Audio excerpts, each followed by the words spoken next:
there has been an incident at the Dark Fluid Research Facility. Ladies and gentlemen, hello and welcome to the channel. This is it. Things are starting to get real. Let me explain what this is all about. But before we do this, let's take a look at the news report of this has just literally happened. This is bad news for the scientists involved, but really good news for the Helldivers. Freedom's greetings. I'm your host, Coretta Kelly. Today, the Dark Fluid Research Facility on Meridia went into emergency shutdown, following what officials are describing as, quote, a close call.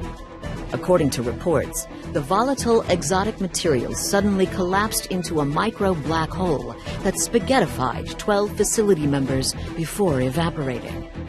Production of weaponized dark fluid is scheduled to resume tomorrow, with no shortfalls projected in support of the ongoing operation to destroy the Terminid supercolony. That's Liberty's latest. I'm Coretta Kelly.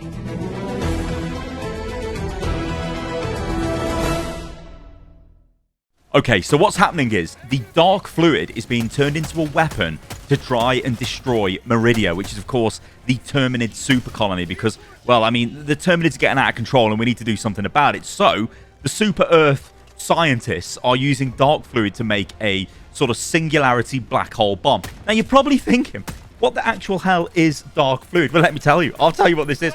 So, well, the Helldivers got the dark fluid off the Illuminate at the end of the first Galactic War, and we kind of use it for, well, we don't kind of use it, but we got FTL off them, and dark fluid, I think, powers FTL, but we don't really know what to do with dark fluid, so we just use dead Terminids instead, I think. Don't kill me, lore nerds. I think it's something along those lines. However, what about the dark fluid? Well, this is it's an Illuminate technology.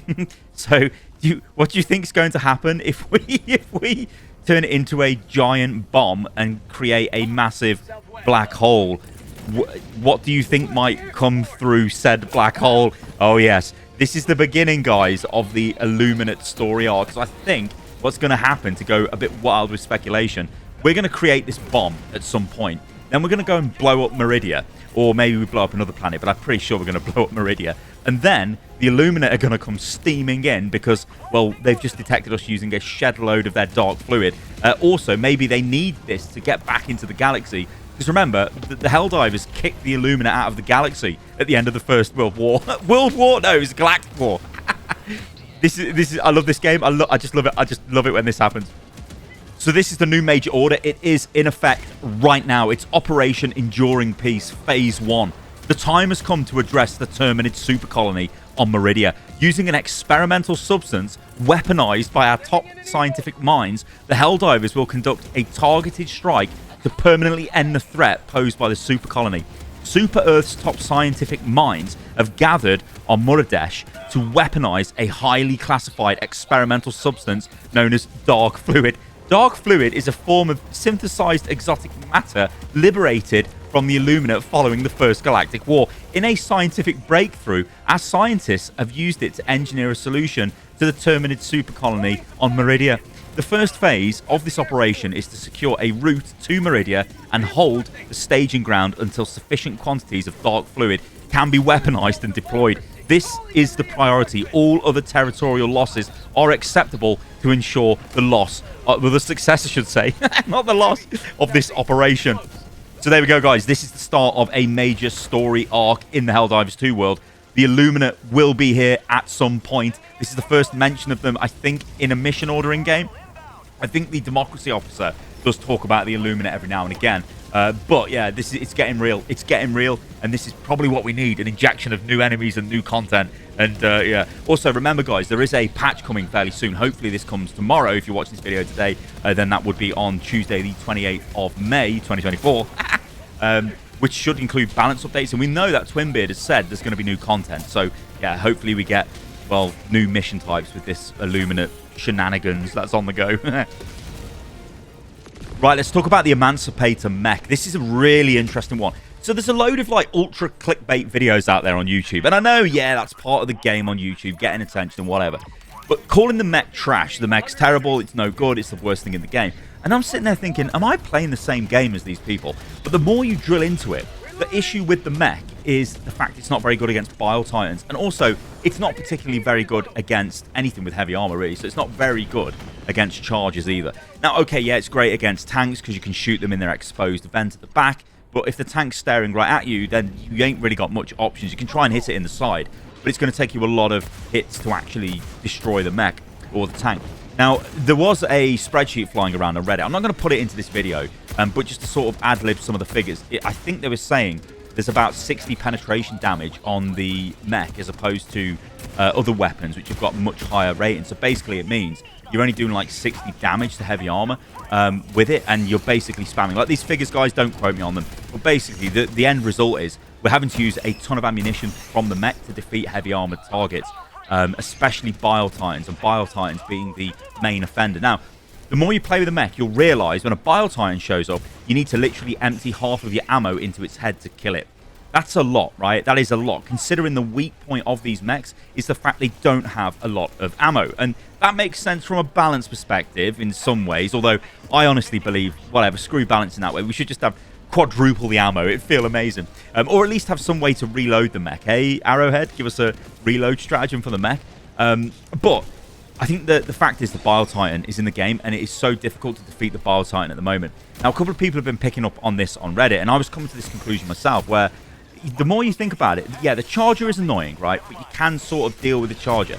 A Bile Titan, though, unless you've got a dedicated anti-tank to deal with it, you guys are seeing in this video clip here, I'm actually taking the recoilless rifle because I need some sort of a way of being able to hit them if I need to jump out of the mech. I know, yeah, the mech, I've run out of ammo fairly quickly, and that's, as I said, there's a downside to it. But the recoilless rifle, yeah, it's strong when you've got assisted team reload or if you just need that rocket immediately, whereas the EAT rockets, obviously you have to cool them down. So I'm thinking in my head, okay, let's think tactically. If I'm in the mech, I don't want to jump out the mech, throw that down on the ground and wait for it to drop to pick one up, basically. Obviously, I would have one on me as I got into the mech anyway, so I would come out with one. But when I needed another one, there'd be a problem, right? Whereas the recoilless, a bit more reliable in that regard. But this is the issue. I think it's Bile Titans, and I think Bile Titans are showing themselves to be a really trash enemy in this game because they're not really dangerous. I mean, I know they are. Like, they will kill you. They will chase you down. They will stand on you. They will spit on you. It's very easy to destroy the sack and stop them spitting on you. The problem then becomes, how do you actually get rid of the Bile Titan? Now, if you play on higher difficulties, and I think most people are playing on fairly harder difficulties now. At least I am. You know, I started off playing 7 quite a lot. Well, I started off at 5, and then I went to 7. Now I just play 9. And, yeah, we're expecting more difficulties to be added to the game at some point. But anyway, that's besides the issue here. The Bile Titan is... It's not deadly, but when there's a load of them, because you haven't been dealing with them, it becomes an issue, especially at the end of missions. Especially when you're waiting to try and get, you know, onto the dropship. You're defending that area, the evac zone. There's like 5 Bile Titans coming towards you. It is a problem. Now, should the Bile Titans be as strong as they are? I'm not entirely sure. Does the mech just need a buff to its damage to heavily armored targets? Maybe that's a way to get around it. I don't know. But it does feel very weak against the Bile Titan. But this is where I was super confused in my head. Everywhere else, this mech feels really good. It doesn't suffer from the problem of the other mech where it would blow itself up with its rocket, because when you're twisting the chassis, it would, like, you know, clip. The hitboxes would clip. And they have done some stuff to address that. But it's not enough, really. And it still is a bit like... The machine gun's okay. It's good for dealing with waves of, you know, just chaff and enemies. I still think the mechs are generally better against the Terminids than they are against the bots. But, I mean, I've had some success with the Emancipator against the bots. You know, it's not a complete write-off. And, in fact, the bot example is a good one, because you can still deal with the Factory Strider. Yeah, okay, the Factory Strider will kill you if it hits you with its cannon. And it's fairly easy for it to do that, because you're not very fast-moving with the mech. But you've still got some sort of an option, right? You can shoot the turrets out on it. You can shoot it from underneath. And if you can get underneath, you can fire really fast, and you can get rid of it pretty quickly. But again, it uses a lot of ammo, and that's the problem. So I think there's been a bit of an overreaction here. I think there is this, you know, there is this notion, prevailing sort of narrative around the, I nearly said Overwatch community, no. Who knows what's going on in the Overwatch community? But I think there is this prevailing notion around the Helldivers community that everything comes pre-nerf. It's like, okay, here's a new thing. Oh, wait, it's really underpowered. It's not great. And that has been the case, right? But I think this mech isn't too bad. Yeah, it could be buffed. I mean, give it more ammo, make it do more damage. I'm all for that, honestly. Because you're really slow. You're a big target and you're really slow. And the mechs have got a really long cooldown as well. You've got to throw that into the equation.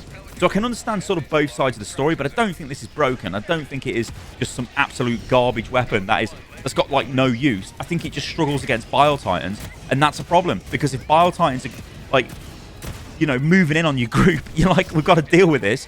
I've got literally quad auto cannons. I can't do anything about it. They're just going to kill me. In fact, the auto cannon turret does more damage. So what is going on there? You think the Mech would have like a similar damage to that, right? Maybe that's what it needs. I don't know. All right, guys, thanks for watching this video. Been a bit of a, I was going to say a quick one, but probably like 10, 12, 13 minutes long or something. I don't know. I do like to waffle, but it is big news in the Helldivers world. Remember, we've got a patch coming at some point, which should be really good. And we've got this, the beginning of what I believe is the Illuminate story arc, which I cannot wait to fight these guys. It's going to be awesome. All right, guys, thank you for watching the video. Let me know what you think about all of this in the comments below. Leave a like, subscribe to the channel, and I'll catch you lovely lot on the next one. See you soon.